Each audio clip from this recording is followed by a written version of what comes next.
ચીખલીની સદભાવના હોસ્પિટલમાં ઓપરેશન બાદ 25 વર્ષીય પરિણીતાનું મોત નીપજ્યું।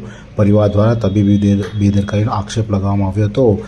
પ્રિયાબેન ઉંમર વર્ષ 25 જેઓ બામણવેલ ગામે નદી ફળિયામાં રહેતા હતા અને તેમને પેટમાં ગાંઠ હોવાનું લઈ તેમને સદભાવના હોસ્પિટલ ખાતે દાખલ કરવામાં આવ્યા। તેમનું ઓપરેશન કરવામાં આવ્યું અને તેમની 7મી ફેબ્રુઆરીના રોજ ઓપરેશન બાદ સાંજે 7 વાગે તેમની તબિયત લથડતા ડૉક્ટરને જણાવવામાં આવ્યું હતું। ડૉક્ટરે ને ફોન કર્યા વગર સ્ટાફ દ્વારા ઇન્જેક્શનની બોટલ આપી દેવામાં આવી હતી। ત્યારબાદ ડૉક્ટરે આવી આશ્વાસન આપ્યું કે બધું બરાબર છે। 8મી ફેબ્રુઆરીના રોજ બપોરે 2 વાગે તબિયત લથડતા પ્રિયાબેનને ત્યાંથી સ્પંદન હોસ્પિટલ ખાતે લઈ જવામાં હતા, જ્યાં આઈસીયુમાં સારવાર દરમિયાન આજરોજ 9મી તારીખે પ્રિયાબેનનું મોત નીપજ્યું હતું।